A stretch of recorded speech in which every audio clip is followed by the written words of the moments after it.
So apparently, like I said earlier in another video, my videos get cut off, I think, at 11 minutes or so. So basically, like I was saying, the point I was making in the previous video, and I'm just gonna link these together. You getting it raw, unfiltered, uncut. I'm not doing the editing and stuff, and I think that's another part of me personally working on perfectionism.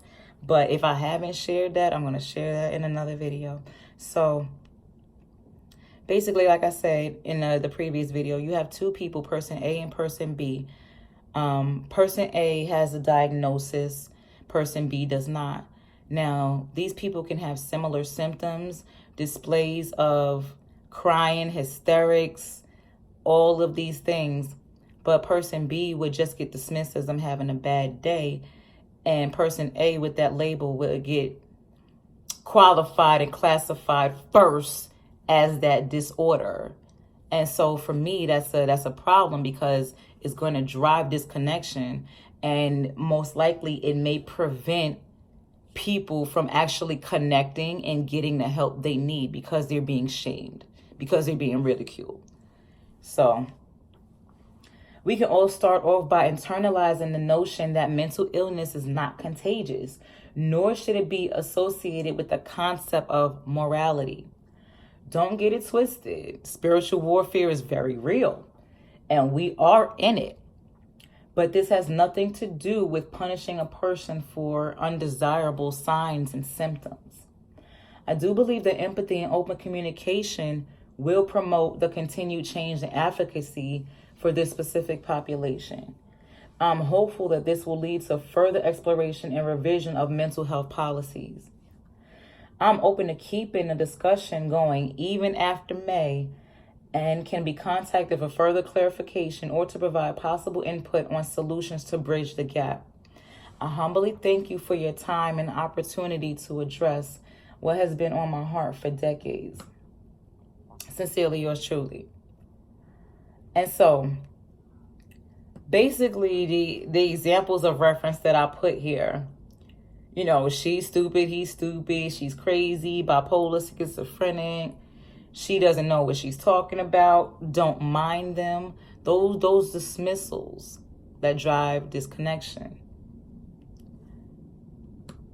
To many, these are codes that transpire into shame, self-pity, or feelings of inadequacy. I've found that those who often suffer from mental health concerns turn to music for relief. They turn to their heroes and follow their lifestyles. In between songs, they hear how society handles the topic of mental health. The only reason I address this is because in confidential settings, clients reveal, or survivors reveal, why they are apprehensive or adamant about receiving services. They are usually fine and confidence is up during and after treatment.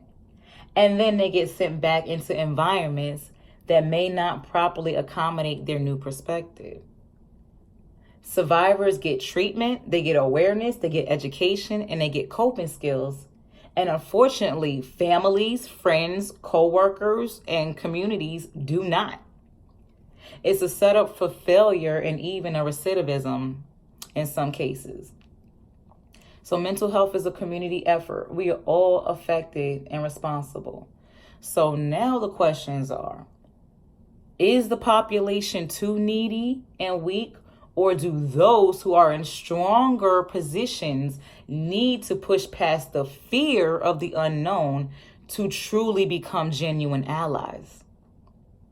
Do we truly want the best for one another and to see one another win?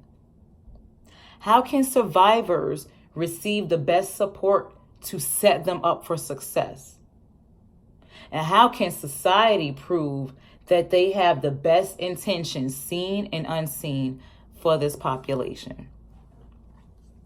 So I will say this once again in the previous video, as I'm tagging this on, I wrote this a year ago.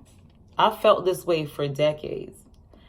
I will say this, even though Corona has been horrible in regards to, people losing jobs, of course, things occurring, people getting sick, what have you, agendas being pushed. I'm not going there. in regards to all of that, I will say one thing. It has brought people together, and Black business is up. So it's bittersweet. We still have work to do, but I just thank you all for listening, because it's something that has been sitting in my computer. A lot of my ideas have been sitting in my computer. They've been on my mind, and I've said that I'm going to go ahead and, let it out, display, get these videos out. And so it's up to me to actually practice what I preach. But I am pleasantly happy with the direction that education and mental health and awareness is going. There's still some underlining factors that need to be addressed. And if you know me and you check out my channel and you see the content in the videos that I look at, you'll be able to put that together. But I got you along the way. So thank you for listening, and I will catch you on another video.